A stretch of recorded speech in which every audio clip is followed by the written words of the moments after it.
आज आपल्या भंडारामध्ये जवळपास आपलं सगळं उमेदवारीचा आराखडा तयार झालेलाच आहे।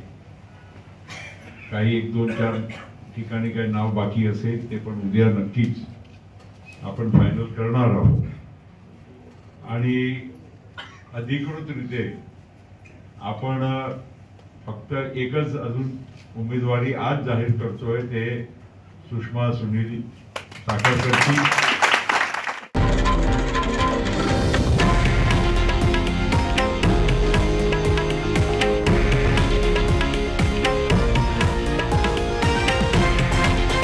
हे आहे देशातील नंबर 1 न्यूज नेटवर्क आणि आपण पाहत आहात TV9 मराठी, एकमेव।